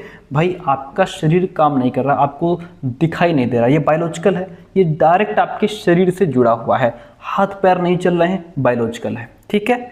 ये बायोलॉजिकल कंडीशन होती है, ये शारीरिक संरचना या जैविक तंत्र से संबंधित होता है। वहीं पर जो अक्षमता है, जहाँ बच्चा डिसेबल्ड है, किसी काम को करने में सक्षम नहीं है, इसको कहते हैं फंक्शनल। ये कार्यात्मक है। ये कैसी स्थिति है? कार्यात्मक, क्योंकि जब बच्चा डिसेबल्ड होता है तो उसके कार्य पर उसका प्रभाव पड़ता है, ठीक है। जैसे यहाँ बच्चा उसको चलने में दिक्कत है, या जैसे उसको पढ़ने में दिक्कत है। भाई बच्चा पूरी तरीके से ठीक है, उसकी पूरी बॉडी काम कर रही है, लेकिन उसको वो चीज़ों को समझ नहीं पा रहा है, वो पढ़ नहीं पा रहा है। जब पढ़ नहीं पा रहा है तो ये उसका ऐसा नहीं कि बायोलॉजिकल समस्या है, उसको शरीर में दिक्कत है, शरीर में कहीं दिक्कत नहीं है, शरीर एकदम फिट है, बस वो ठीक से पढ़ नहीं पा रहा, उसको चीज़ें समझ में नहीं आ रही हैं, ठीक है। या वो प्रॉपर चीज़ों को सुन नहीं पा रहा है, कान बिल्कुल ठीक है लेकिन वो उनको सुन नहीं पा रहा, समझ नहीं पा रहा, ये उसका कार्यात्मक हो जाएगा। तो बाधित अगर है बच्चा तो वो जैविक है, कार्यात्मक है, फंक्शनल है तो वो एक डिसेबिलिटी है, ठीक है। अक्षमता जो है वो एक कार्यात्मक है, जिसका प्रभाव हमारे सीधे हमारे वर्क पर पड़ता है। Option A is the right one in this question. 23 number question है, बड़ा प्यारा प्रश्न है और क्वेश्चन हमारा संज्ञान तथा भावनाओं से रिलेटेड है। ये हमारी 5वीं क्लास होगी, पीछे की 4 क्लास हैं उसमें भी ये क्वेश्चन पूछा गया है, सभी पीवाईक्यू में क्वेश्चन पूछा गया है संज्ञान और भावनाओं से रिलेटेड। संज्ञान हमने आपको बताया हमारे मस्तिष्क से जुड़ी चीज़ें, हमारे कॉग्निशन यानी कि हमारे मस्तिष्क मानसिक रूप से जुड़ी चीज़ें, हमारी सोचने समझने की क्षमता, ठीक है, ये संज्ञान है। भावनाएं हमारे अंदर डर, उत्साह, खुशी, ये भावना है हमारी। आइए क्वेश्चन को समझते हैं। कौन सा स्टेटमेंट है जो संज्ञान और भावनाओं को सही तरीके से डिफाइन कर रहा है? संज्ञान और भावनाएं दोनों स्वतंत्र हैं? नहीं, भावनाएं और संज्ञान आपस में एक दूसरे पर पारस्परिक रूप से निर्भर करते हैं, ये बात बिल्कुल ठीक है। संज्ञान भावनाओं को प्रभावित करता है लेकिन इसका विपरीत सत्य नहीं है, गलत है। भावनाएं संज्ञान को प्रभावित करते हैं लेकिन इसका विपरीत सत्य नहीं, ये भी गलत है। संज्ञान और भावनाएं दोनों एक दूसरे से आपस में जुड़ी हुई हैं। जैसे मान लीजिए जब हम एग्जाम हॉल में पहुंचते हैं, ठीक है, जब हम एग्जाम हॉल में परीक्षा देने जाते हैं तो घर से सब याद करके जाते हैं, बिल्कुल बहुत बढ़िया याद है क्वेश्चन, और एग्जाम हॉल में जाकर के उस क्वेश्चन को क्यों भूल जाते हैं, और जैसे ही एग्जाम हॉल से बाहर आते हैं तो फिर से क्वेश्चन याद आ जाता है। ऐसा क्यों होता है? ऐसा इसलिए होता है कि एग्जाम हॉल में जब हम होते हैं तो हमारे अंदर एक डर होता है, हमारे अंदर डर होता है जो कि क्या है, हमारी भावना है। हमारे अंदर जो एग्जाम हॉल में डर है वो हमारी भावना है, और जो क्वेश्चन हम याद करके गए थे वो क्वेश्चन हमारे दिमाग से हट गया जो कि हमारा संज्ञान है। हमारे दिमाग से, हमारे संज्ञान से वो प्रश्न हट गया, वो क्या है, वो हमारा संज्ञान होगा। ठीक है, डर के हमारे क्वेश्चन भूल गए, वो हमारी भावना होगी। ठीक है, अब जैसे एक उदाहरण लीजिए, मान लीजिए किसी छात्र को एग्जाम से डर लग रहा है, ठीक है, तो ये डर क्या करेगा कि जो उसकी सोच है, जो समझने की क्षमता है, उसको प्रभावित करेगा। तो यहाँ पे बच्चा आंसर अगर वो जान भी जाएगा तो उसके बावजूद भी घबराहट में वो गलत कर देगा। थोड़ा बहुत आंसर आपको याद आया अभी तो आप घबराहट में गलत कर देंगे। ठीक है, मान लीजिए एक बालक है, उसको साइंस पढ़नी है, उदाहरण समझ लिए। देखिए एक बच्चा है, उसको क्या करना है, साइंस पढ़नी है, लेकिन वो बेचारा साइंस से डरता बहुत है। ठीक, तो उसकी भावना क्या हो गई, वो साइंस से क्या है, डरता है, तो उसकी ये भावना हो गई कि वो डरता है, उसके अंदर घबराहट है साइंस को लेकर के, वो घबरा जाता है साइंस को देख करके। इससे होगा क्या, प्रभाव क्या पड़ेगा कि वो अपना ध्यान कंसंट्रेट नहीं कर पाएगा, वो बेचारा चीज़ों को याद नहीं रख पाएगा। अगर डर से कोई डेफिनेशन याद भी कर लेगा तो भूल जाएगा अगर टीचर पूछ ले तो, क्योंकि साइंस को लेकर के उसके अंदर एक डर है, घबराहट है, ये उसकी भावना है। उसका नतीजा क्या निकलेगा कि उसकी परफॉर्मेंस खराब हो जाएगी, है ना, उसकी परफॉर्मेंस कमजोर हो जाएगी। यहाँ पर जो डर है, जो कि भावना है, वो उसका जो संज्ञान है, जो उसका ध्यान है, जो उसकी याददाश्त करने की क्षमता है, जो उसकी समझ है, ये उसको बाधित कर रहा है। ठीक है, इस तरीके से वो बेचारा भूल भी जाएगा। ठीक है, तो ये संज्ञान और ये भावना दोनों आपस में जुड़े हुए हैं।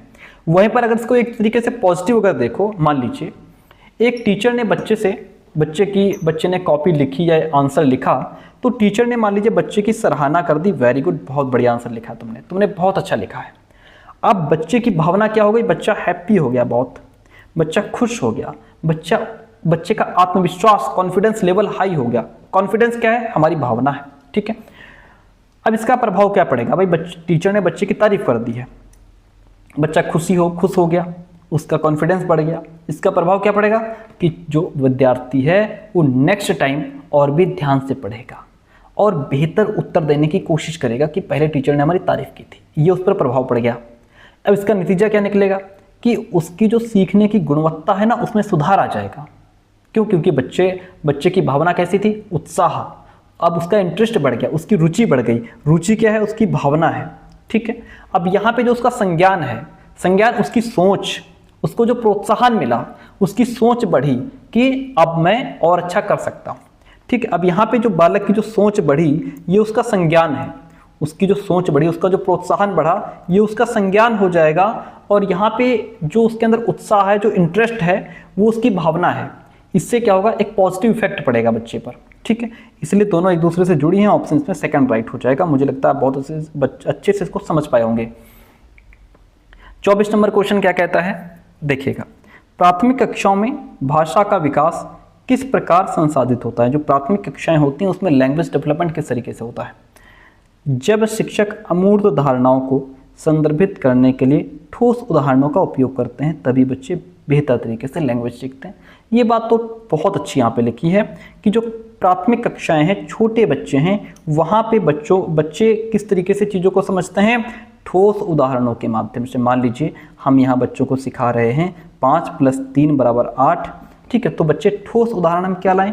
ठोस उदाहरण हम एक तरफ हमने 5 पेंसिल रख दी, 1 2 3 4 5, फिर प्लस का निशान लगाया, फिर हमने निशान नहीं लगाया, हमने बच्चे को दी, हाथ में दी उसके, फिर 3 पेंसिल हमने उसको और दी।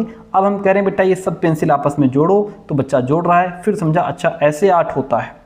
या हमने बच्चे को, हम छोटे थे, मतलब छोटे हम लोगों को कैसे सिखाया जाता था? ऐसे ही तो सिखाया जाता था कि 3 4 5 पेंसिल हैं, अब इसमें से तुम ऐसा करो, ये 2 पेंसिल जो है रमेश को दे दो, तो 2 पेंसिल उसको दे दी, तुम्हारे पास कितनी बची? 3। तो ऐसे हमको सिखाया जाता था। ये ठोस उदाहरण हो गया जो हम पेंसिल दे करके बच्चे को समझा रहे हैं, ठीक है।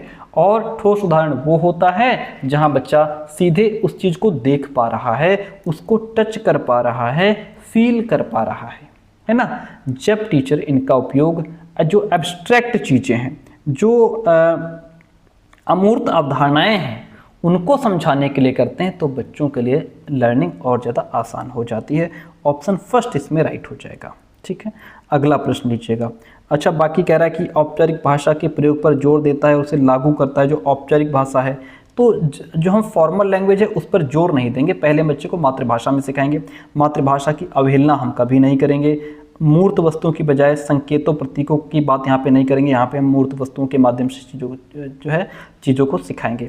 25 नंबर क्वेश्चन कहता है, कौन आंतरिक अभिप्रेरणा का सही उदाहरण है या फिर कौन सही वर्णन करता है? आंतरिक अभिप्रेरणा वो होती है जिसमें हम अपने मन से, अपनी मर्जी से, हमारा इंटरेस्ट है, हमें सेटिस्फैक्शन मिल रहा है, इसलिए हम चीज़ों को पढ़ रहे हैं, ठीक है। अभिप्रेरणा जो बाहरी पुरस्कारों से आती है, ये तो फिर बाहरी प्रेरणा हो गई कि टीचर ने कह दिया कल जो याद करके आएगा उसको इनाम में पेंसिल मिलेगी, तो हम इसलिए नहीं पढ़ रहे, हमारा मन है, हम इसलिए पढ़ रहे हैं कि हमको पेंसिल मिलेगी, ये बाहरी प्रेरणा हो जाएगी। हम यहाँ पे आंसर ढूंढना है आंतरिक अभिप्रेरणा का। अभिप्रेरणा जो कार्य के व्यक्तिगत आनंद से आती है, जहाँ हमें सेटिस्फैक्शन मिलता है, जहाँ जिस चीज़ में हमारा इंटरेस्ट है, वो आंतरिक अभिप्रेरणा होती है, ठीक है। अभिप्रेरणा जो दूसरों के साथ कंपटीशन से आती है, ये बाहरी अभिप्रेरणा हो गई। डर के भय से क्वेश्चन याद कर रहे हो, ये बाहरी अभिप्रेरणा होती है, ठीक है। तो ये आंतरिक अभिप्रेरणा जिसमें हमें सेटिस्फैक्शन मिले, जिस काम को करने में हमको मजा है। निम्न में से कौन सा आलंबन का उदाहरण है? आलंबन का मतलब यहाँ पे है स्कैफोल्डिंग। आलंबन का मतलब यहाँ पे स्कैफोल्डिंग। स्कैफोल्डिंग में जैसा कि वाइगोत्स्की ने कहा कि जो बच्चों के लिए टेम्पररी हेल्प होती है, ठीक है। पहला ऑप्शन है बोलकर सोचो। इसका मतलब ये है कि जब शिक्षक अपनी सोच को जोर से बोलता है, जो टीचर सोच रहा है जब उसको जोर से बोलता है, जिससे होता क्या है कि छात्र भी समझता है कि कैसे सोचना है। ये हो गया बोलकर सोचो, थिंक अलाउड। थिंक अलाउड, जो सोच रहे हो उसको जोर बोलो, ये भी इसके फोल्डिंग का ही उदाहरण है प्यारे दोस्तों। संकेत और इशारे करके, यानी कि संकेत और इशारे देना का, ताकि छात्र सही दिशा में सोच सकें। हम संकेत कर रहे हैं, हम इशारे कर रहे हैं कि कैसे सोचना है, ठीक है। हम प्रश्न पूछ रहे हैं, सही प्रश्न पूछना चाहिए जिससे छात्र को सोचने समझने में मदद मिले, हेल्प मिले, ठीक है। आधा हल किया हुआ उदाहरण बच्चों के सामने रखना चाहिए कि आधा आपने हल कर दिया, आधा बच्चे हल करेंगे, ठीक है। इससे बाकी जो आपने आधा हल करके दे दिया, आधा बच्चे हल कर रहे हैं, ये इसका फोल्डिंग हो गया, ठीक है। तो अच्छा, रट करके दोहराना ये गलत है, यहाँ पे किसी प्रकार इंक्लूड नहीं होगा। तो यहाँ पे बोल करके सोचना, संकेत और इशारे के माध्यम से प्रश्न पूछना, आधा हल किया हुआ उदाहरण देना, ये सभी हमारे क्या हो गए, इसके फोल्डिंग के तरीके हैं, क्योंकि ये छात्र को मदद देते हैं और पूरा काम उनके लिए नहीं करते, बस उसकी हेल्प करते हैं, इसलिए ABCD ऑप्शन राइट हो गया। अगला नंबर क्वेश्चन 27 नंबर क्वेश्चन आपके सामने देखिए। चलिए 27 नंबर क्वेश्चन कहता है, विकास के क्रम में बच्चे सूक्ष्म पेशीय कौशल से पहले सकल पेशीय कौशल विकसित करते हैं। यानी कि जो बच्चे हैं वो children achieve gross motor skill, पहले ग्रॉस मोटर स्किल आती है, बाद में फाइन मोटर स्किल आती है। ग्रॉस मोटर स्किल जो है, ग्रॉस मोटर का स्किल का मतलब ये होता है जहां बच्चे बड़ी मांसपेशियों का प्रयोग करते हैं। देखिए, बड़ी मांसपेशियों का प्रयोग बच्चे पहले सीखते हैं और छोटी मांसपेशियों का प्रयोग बच्चे बाद में सीखते हैं। बड़ी मांसपेशियों का प्रयोग यहाँ पे क्या हो गया, जैसे हाथ हिलाना, बैठना, खड़े होना, ये सब ग्रॉस मोटर स्किल्स हैं, ये बच्चे के अंदर पहले आती हैं, बाद में फाइन मोटर स्किल्स आती हैं। फाइन मोटर मतलब पेंसिल पकड़ना, लिखना, है ना, अपनी जो है उंगलियों से चीज़ों को पकड़ना और सुई में धागा पिरोना, ये फाइन मोटर स्किल होती हैं। बटन लगाना, ये बाद में चीज़ें डेवलप आती हैं। इसका ये दर्शाता है कि जो डेवलपमेंट है वो समीप से दूर की तरफ जाता है। जो डेवलपमेंट है वो समीप दूराभिमुख यानी कि समीप से दूर की तरफ जाता है, जिसमें जो डेवलपमेंट है वो शरीर के केंद्र से शुरू होकर के धीरे धीरे बाहर के जो बाहरी हिस्से हैं जैसे हाथ, पैर, उंगलियों की ओर जाता है। ऑप्शन 4 इसमें राइट हो गया। सेफेलोकॉर्डल में जो डेवलपमेंट है वो सीधा ऊपर से नीचे की तरफ आता है, हेड टू टो जाता है। 28 नंबर क्वेश्चन आपसे कहता है, बड़ा बढ़िया क्वेश्चन है, बहुत इंपॉर्टेंट है। जीन पियाजे के संज्ञानात्मक विकास के सिद्धांत के अनुसार निम्नलिखित में से कौन सी क्षमता मूर्त संक्रियात्मक सोच को पूर्व संक्रियात्मक सोच से अलग करती है? देखिए, मूर्त संक्रियात्मक सोच को किससे अलग कर रही है? पूर्व संक्रियात्मक सोच से। तो ये जो मूर्त संक्रियात्मक सोच है, मूर्त संक्रियात्मक, जिसको हम कॉन्क्रीट ऑपरेशनल कहते हैं, ये अवस्था होती है 7 से 11 साल की। ये अवस्था 7 से 11 साल की है। और जो पूर्व संक्रियात्मक सोच है, जो फॉर प्री ऑपरेशनल स्टेज होती है, ये होती है 2 से 7 साल की। क्या कितनी? 2 से 7 साल की। इतनी बात ध्यान है। अब प्रश्न का आंसर दीजिए। कहता है कि कौन सी क्षमता है जो मूर्त संक्रियात्मक सोच को पूर्व संक्रियात्मक सोच से अलग करती है? इंद्रियों का समन्वय, क्या कोऑर्डिनेशन ऑफ सेंसेस, ये मूर्त संक्रियात्मक सोच की विशेषता है। इंद्रियों का समन्वय, ये तो आपका जो सेंसरी मोटर स्टेज होती है 0 से 2 साल की, जो सेंसरी मोटर स्टेज होती है 0 से 2 साल की, उसकी विशेषता है। इंद्रियों का समन्वय, इस अवस्था में बालक अपनी इंद्रियां यानी कि जो उसके सेंसेस हैं उनके माध्यम से चीज़ों को समझता है, जैसे देख करके छूता है, पैर मारता है। ये 0 से 2 साल की जो अवस्था है वहाँ की विशेषता है, ठीक है, सेंसरी मोटर स्टेज की। फिर दूसरा है विकेंद्रण, जिसको हम डिसेंटरिंग कहते हैं। ये किसकी अवस्था है? ये हमारी मूर्त संक्रियात्मक अवस्था की विशेषता है, ठीक है, जहाँ पे बच्चा कितना है? जहाँ पे बच्चा 7 से 11 साल का है, ठीक है। अच्छा, यहाँ पे विकेंद्रण का मतलब क्या है? विकेंद्रण का मतलब होता है जब बच्चा एक ही समय में किसी समस्या या किसी भी पॉइंट पर, किसी भी परिस्थिति पर एक से अधिक पहलुओं पर ध्यान देता है। यहाँ पे बच्चा एक ही प्रॉब्लम के कई सारे एस्पेक्ट्स पर ध्यान देता है, कई सारे पहलुओं पर ध्यान देता है, ठीक है। अच्छा, इससे पहले हमने आपको समझाया था कि बच्चे जो हैं, जैसे मान लीजिए बच्चों के सामने 2 पानी के गिलास रख दो बराबर, दोनों में पानी भरो, बच्चा कहेगा दोनों में बराबर है। अब क्या करो कि पानी उतना ही है और एक लंबा सा और पतला सा गिलास भर दो। अब बच्चा पहले कहता था कि पानी इसमें ज़्यादा है, क्योंकि पहले वो लंबाई और ऊंचाई का कॉन्सेप्ट उसको समझ में नहीं आ रहा था, ठीक है। लेकिन अब यहाँ पे बच्चा जब विकेंद्रण, उसके अंदर जो डिसेंटरिंग का गुण आ गया है, अब अगर बच्चे के सामने आप ऐसा जो है कर दोगे, पतला लंबा गिलास में पानी डालोगे, एक चौड़े वाले बर्तन में पानी डालोगे, यहाँ बच्चा कहेगा कि दोनों में पानी बराबर है, क्योंकि यहाँ पे उसको लंबाई और ऊंचाई का कॉन्सेप्ट समझ में आ गया है। यही तो विकेंद्रण है, यही डिसेंटरिंग है प्यारे दोस्तों, ठीक है। आई बात समझ में? विकेंद्रण हो गया, ओके। अगला है परिकल्पित तार्किकता, हाइपोथेटिकल रीजनिंग। हाइपोथेटिकल रीजनिंग की अगर हम यहाँ पे बात करें तो ये जो है ये किस उम्र में आता है? हाइपोथेटिकल रीजनिंग ये हमारा जो फॉर्मल ऑपरेशनल स्टेज होती है ना, 11 से 15 साल का, 11 से 15 साल का जब बच्चा होता है उसके अंदर हाइपोथेटिकल रीजनिंग आती है। ऑब्जेक्ट परमानेंस का गुण कहाँ पे आता है? ऑब्जेक्ट परमानेंस का गुण जो है ये 0 से 2 साल का जो बच्चा होता है उसके अंदर आता है, ठीक है। यहाँ पे आई बात समझ में? चलिए, वस्तु स्थायित्व का गुण, ठीक है, यानी कि ऑब्जेक्ट परमानेंस, ओके। तो यहाँ पे जैसे ये कह रहा था मूर्त संक्रियात्मक सोच और पूर्व संक्रियात्मक सोच, तो मूर्त संक्रियात्मक सोच की यही एक विशेषता थी, विकेंद्रण, जो कि 7 से 11 साल के बच्चों की थी, ठीक है। ये जो है इंद्रियों का समन्वय, यहाँ पे बच्चा 0 से 2 साल का है।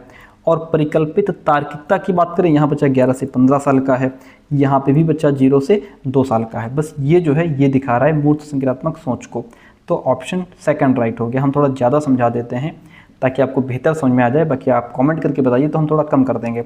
रस्सी कूदते समय पैर में रस्सी फंसने के कारण आउट होने के बाद अरु कहती है कि उसे रस्सी ने जानबूझ करके आउट किया है, मुझे रस्सी ने गिरा दिया, मुझे रस्सी ने चोट पहुंचा दी, मुझे टेबल ने चोट पहुंचा दी, है ना।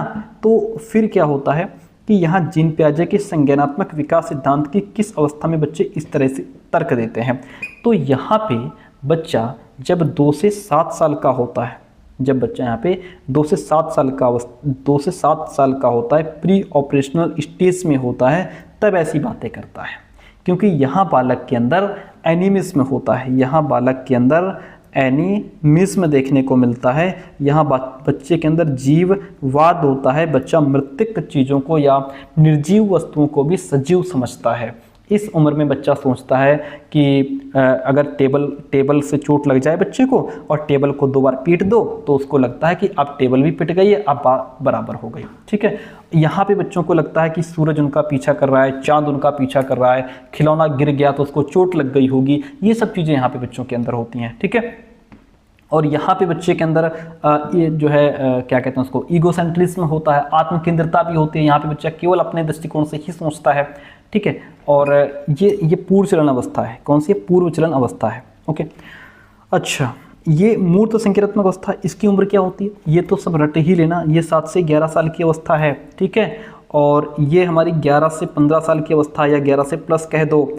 और ये संवेदी चालक अवस्था, ये 0 से 2 वर्ष की अवस्था होती है। और ये तो हमने बता ही दिया 2 से 7 साल की अवस्था होती है, ठीक है। आज का लास्ट प्रश्न आपके सामने है प्यारे दोस्तों। आई होप कि आपको क्लास पसंद आई होगी। पसंद आती तो प्लीज़ लाइक शेयर कमेंट जरूर करें। सीखने के सामाजिक संरचनावादी विचार इस बात की वकालत करते हैं कि, देखिए, सामाजिक संरचनावादी जो सोशल कंस्ट्रक्टिविस्ट हैं वो ये मानते हैं, जिसमें जो प्याजे हैं वो तो हमें चिल्ला चिल्ला के बताते हैं कि भैया बच्चे समाज से ही सीखते हैं, समाज के साथ इंटरेक्शन करके सीखते हैं, ठीक है। तो शिक्षार्थी दूसरों से निष्क्रिय रूप से ज्ञान नहीं प्राप्त करते, एक्टिव होकर के ज्ञान प्राप्त करते हैं। शिक्षार्थी सक्रिय रूप से ज्ञान का निर्माण करते हैं, बात तो ठीक है। व्याख्यान देने और समझने से प्रभावी शिक्षण सक्रिय होता है। जरूरी नहीं कि आप वहाँ लेक्चर दिए जा रहे हो तो बच्चा समझ ही जाए। यहाँ पे तो टीचर सेंटर में होता है, बच्चा पैसिव हो जाता है, गलत बात है।